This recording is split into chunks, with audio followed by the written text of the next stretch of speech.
Após a Guerra Fria, os Estados Unidos estabeleceram uma estratégia de segurança baseada na primazia global. Ou seja, a segurança dependia dos Estados Unidos serem o estado dominante em todos os cantos do mundo, de modo que nenhum outro centro de poder pudesse sequer aspirar a desafiá-los. Agora, com o tempo, o previsível aconteceria. Os Estados Unidos se esgotariam internamente, e novas potências começariam a se desenvolver na periferia, o que coletivamente equilibraria os Estados Unidos. Esse equilíbrio ocorreu novamente de forma previsível, a partir do continente eurasiático, com a cooperação da China e da Rússia no centro. Agora, a estratégia dos Estados Unidos para restaurar seu status hegemônico unipolar era enfraquecer e desgastar a Rússia, ou seja, retirá-la das fileiras das grandes potências, o que permitiria mudar o foco para confrontar a China.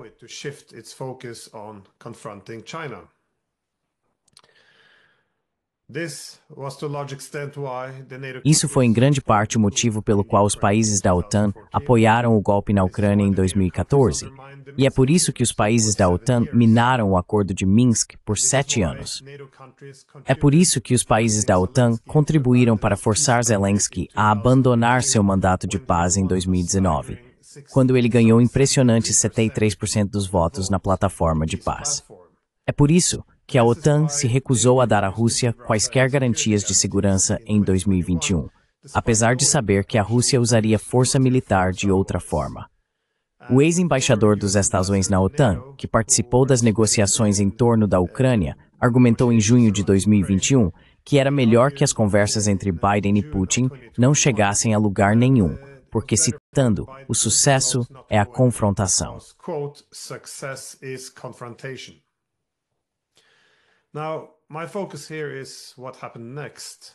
Agora, meu foco aqui é o que aconteceu em seguida, que é a invasão russa da Ucrânia, que tinha o objetivo de restaurar a neutralidade da Ucrânia, e também como os países da OTAN sabotaram essa paz para buscar uma guerra prolongada.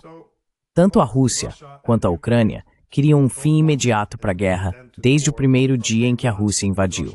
Ou seja, a Rússia exigiu que a Ucrânia restaurasse sua neutralidade, e a Ucrânia estava preparada para atender a esse termo. Já no primeiro dia após a invasão, ou seja, em 25 de fevereiro de 2022, Zelensky confirmou que, citação, "Hoje ouvimos de Moscou que eles ainda querem conversar." Today we heard from Moscow that they still want to talk. They want to talk about Ukraine's neutral status. Eles querem falar sobre o status neutro da Ucrânia. Mais tarde, não temos medo de falar sobre o status neutro. No terceiro dia após a invasão, em 27 de fevereiro de 2022, Ucrânia e Rússia concordaram em realizar negociações de paz sem quaisquer pré-condições. Os Estados, no entanto, insistiram em uma guerra longa e não apoiaram essas negociações. No final de março de 2022, Zelensky deu uma entrevista à revista The Economist, onde afirmou o seguinte: "Há aqueles no Ocidente que não se importam com uma guerra longa, porque isso significaria esgotar a Rússia, mesmo que isso signifique a destruição da Ucrânia e venha ao custo de vidas ucranianas."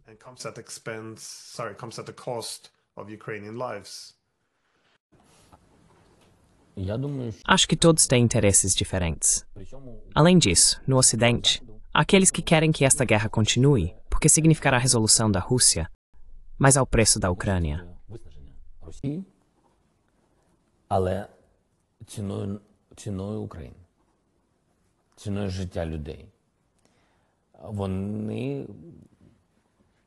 Це точно вигідно деяким країнам. Os Estados Unidos sugeriram em 21 de março de 2022 que talvez não pudessem apoiar as negociações de paz de Zelensky, pois a guerra era muito maior do que a Ucrânia e que seus princípios universais precisavam ser defendidos. Na primeira parte, eu pedi para você esclarecer.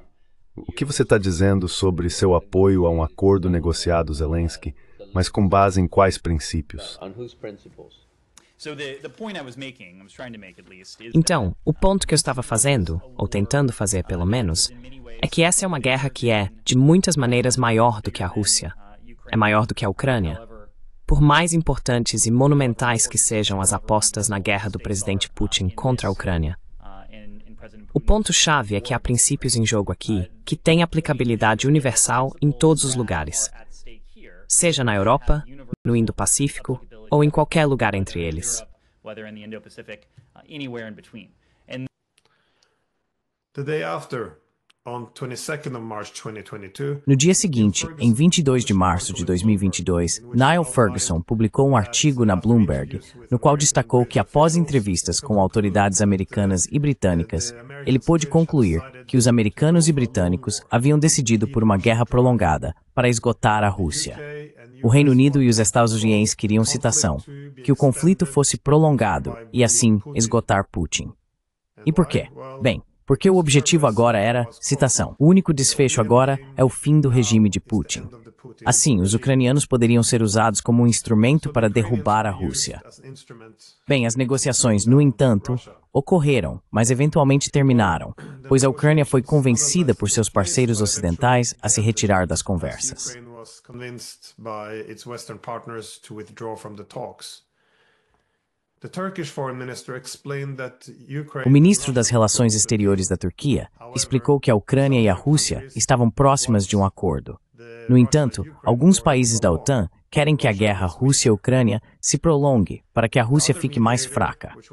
O outro mediador, que eram os israelenses, confirmou o mesmo. Ou seja, o ex-primeiro-ministro de Israel, Naftali Bennett, que fazia parte da negociação, argumentou que ambos os lados concordaram, ou seja, tanto os russos quanto os ucranianos, citando, queriam muito um cessar-fogo. No entanto, ele reconheceu que isso foi bloqueado pelos Estados Unidos e pelo Reino Unido. Bennett continuou dizendo que houve, citação, uma decisão do Ocidente de continuar atacando Putin. Ou seja, em vez de aceitar a paz. Vamos dizer de forma ampla, acho que houve uma decisão. נגיד את זה בצורה רחבה, אני חושב שהייתה החלטה של המערב לגיטימית, שכרגע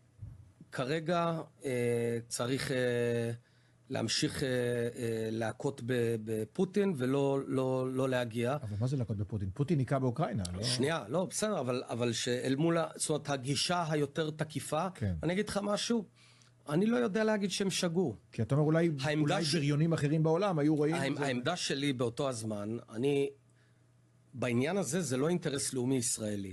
בשונה מקונסוליה או איראן, שאני דואג לישראל, עומד חזק פה, אין לי say. אני בסך הכל מוציא לפועל ומתווך, אבל הכתובת שלי זה אמריקה בעניין הזה, ואני לא פועל על דעת עצמי. כל פעולה שעשיתי הייתה מתואמת גלן דיסון. פרטי פרטים, גם עם ארצות הברית, גם עם גרמניה, גם עם צרפת. אז הם בעצם חדלו את זה? בגדול, כן. בגדול הם חדלו את זה, ובאותו זמן חשבתי שהם שוגים.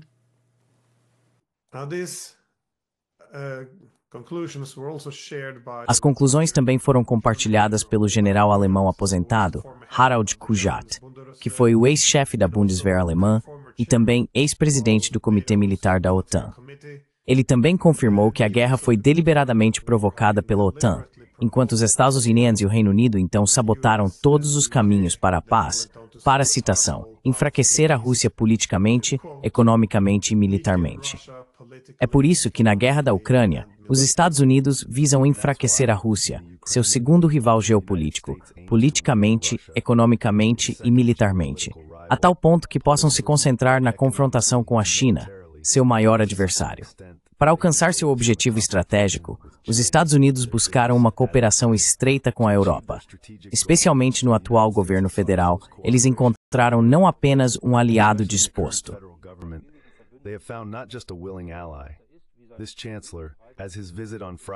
Este chanceler, como mostra sua visita a Washington na sexta-feira, aparentemente também está pronto para assumir um papel de liderança na guerra por procuração na Ucrânia.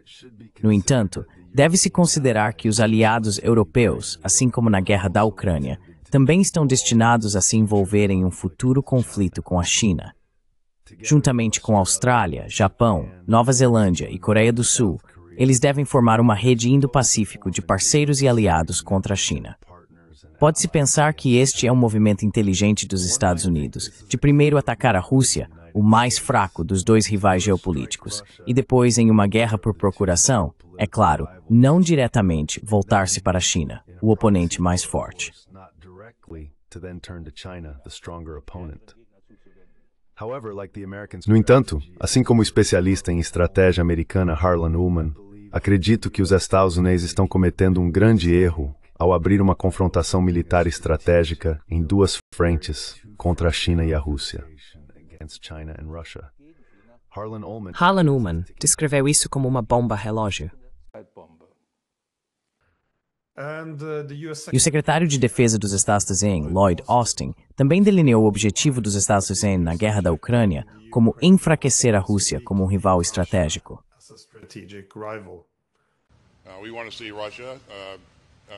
Queremos ver a Rússia enfraquecida a ponto de não poder fazer os tipos de coisas que fez ao invadir a Ucrânia. Ela já perdeu muita capacidade militar e muitas de suas tropas. Para ser franco, queremos que eles não tenham a capacidade de reproduzir rapidamente essa capacidade. Queremos ver a comunidade internacional mais unida, especialmente a OTAN.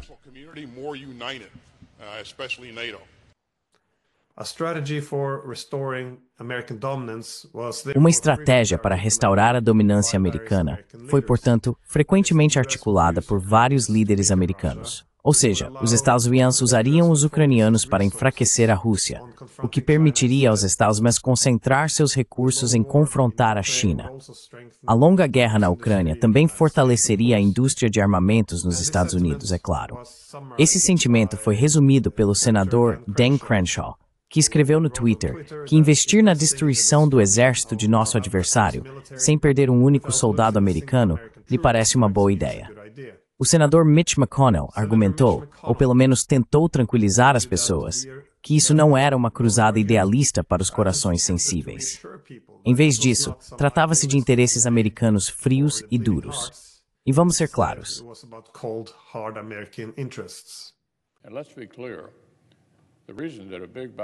A razão pela qual uma grande maioria bipartidária do povo americano e uma grande maioria bipartidária no Congresso apoia a continuação da assistência à Ucrânia não é principalmente por discursos inspiradores ou por um desejo de se engajar em filantropia. O povo ucraniano é corajoso nisso, mas malva nossa dia. O presidente Zelensky não lida inspirador. Mas as razões mais básicas para continuar ajudando a Ucrânia a degradar e derrotar os invasores russos são interesses americanos frios, duros e práticos. Lindsey Graham, o senador Lindsey Graham, argumentou que o grande acordo que os Estados Unidos conseguiram foi fazer com que Zelensky se comprometesse a lutar até o último ucraniano se a OTAN continuasse a enviar armas.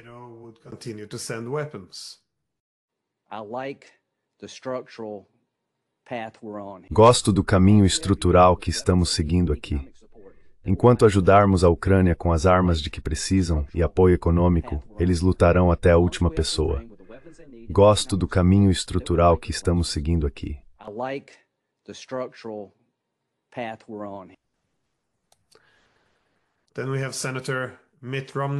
Então temos o senador Mitt Romney também, que foi o candidato presidencial republicano em 2012, que também reconhece que essa é uma maneira muito barata de eliminar um rival-chave dos Estados Unidos sem perder tropas americanas, lutando em vez disso com os ucranianos. E isso permitiria que os Estados Unidos se concentrassem em seu principal adversário, que é a China.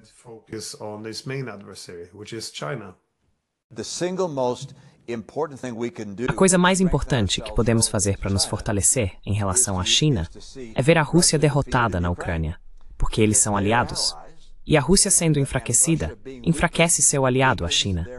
Quero dizer, aliás, ser capaz de destinar uma quantia que equivale ao quê? Cerca de 5% do nosso orçamento militar. Na verdade, menos de 5% do nosso orçamento militar a cada ano.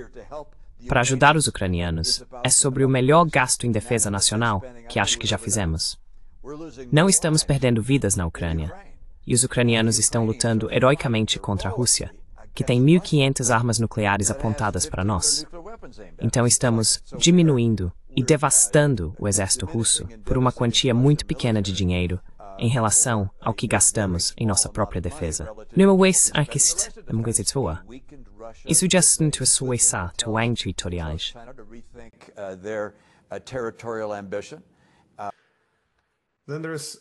Então há o general aposentado Keith Kellogg, argumentando a favor de usar os ucranianos para derrotar a Rússia como um rival estratégico, possam, em vez disso, focar na China.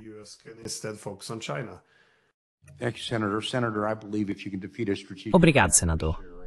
Acredito que se você pode derrotar um adversário estratégico sem usar tropas dos Estados Unidos, você está no auge do profissionalismo, porque deixar os ucranianos derrotá-los tira um adversário estratégico do cenário, e então podemos focar onde deveríamos estar focando, contra nosso principal adversário, que é a China neste momento.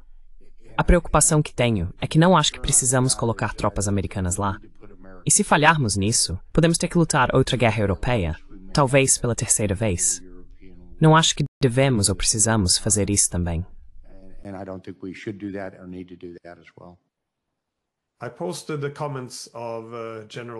Postei os comentários do General Kellogg no Twitter, e o General Kellogg foi educado o suficiente para responder ao meu tweet, no qual ele comparou sua abordagem às ideias de Sun Tzu em A Arte da Guerra, onde ele escreveu que a maior vitória é aquela que não requer batalha.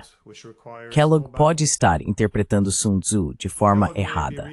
Ou seja, iniciar uma guerra por procuração contra a maior potência nuclear do mundo, que obrigará a Rússia, cujo principal objetivo de política externa costumava ser a integração com o Ocidente, a se alinhar com a China, não são necessariamente os pensamentos ou ideias que Sun Tzu tinha em mente. Agora, como sabemos, a OTAN perdeu a guerra por procuração, e o General Kellogg foi desde então colocado na equipe de negociação de Trump, que visa restaurar boas relações com a Rússia. E como Kellogg argumenta agora, o objetivo é encorajar a Rússia a se afastar de suas alianças com o Irã e a China.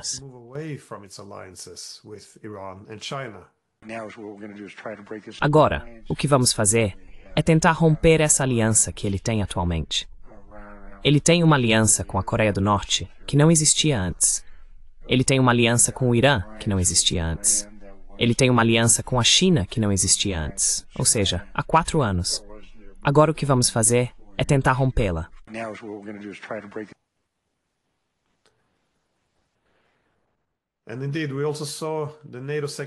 E de fato, também vimos o secretário-geral da OTAN, Jens Stoltenberg, enquanto ele defendia um renovado interesse na guerra nos Estados Unidos, onde tentou convencer seus parceiros na América de que continuar a guerra era na verdade uma coisa boa, porque enquanto a guerra continuar, isso ajudará a alimentar os produtores de armas americanos. Também deixará um exército ucraniano muito experiente em combate na fronteira russa derrotada, o que lhes permitiria conter os russos, enquanto os Estados Unidos poderiam entrar sua energia e recursos na China.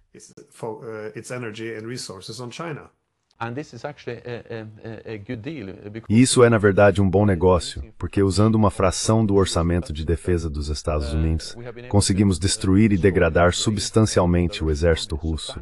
Portanto, devemos continuar a fazê-lo, principalmente porque a maior parte desse dinheiro é realmente gasto nos Estados Unidos. Compramos armas americanas para apoiar a Ucrânia. Isso garante empregos na América e nos torna todos mais seguros.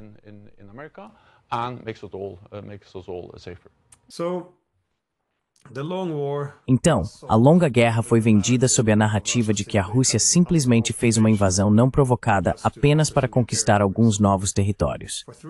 Durante 3 anos, a OTAN rejeitou qualquer negociação e boicotou toda a diplomacia.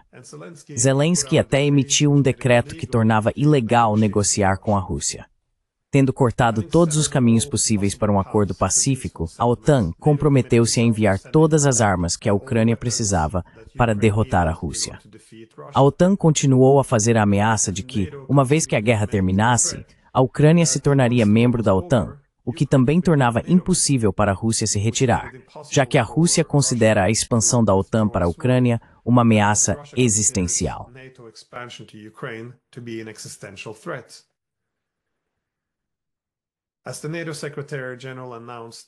À medida que o secretário-geral da OTAN anunciou que as armas são o caminho para a paz, a Rússia foi apenas dada a opção de capitulação em uma guerra que considera ser uma ameaça existencial ou lutar em uma guerra de atrito muito sangrenta, enquanto a OTAN ficaria à margem, derramando algumas lágrimas de crocodilo. Agora, a propaganda de guerra também garantiu que qualquer pessoa que pedisse negociações de paz na Ucrânia pudesse ser denunciada como traidora, alguém que queria recompensar e encorajar Putin, e também como traindo a Ucrânia.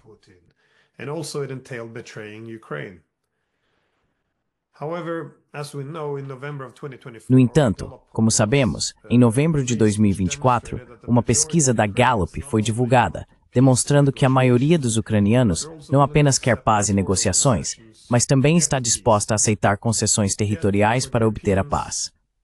No entanto, para os europeus, até mesmo sentar e conversar com a Rússia ainda é vendido ao público como uma traição à Ucrânia. E este é o discurso de uma guerra longa. No início de 2025, o ex-conselheiro de Zelensky, Oleksiy Arestovich, escreveu no X que os países que não nos deixaram negociar a paz há 3 anos ainda não nos deixam com a guerra.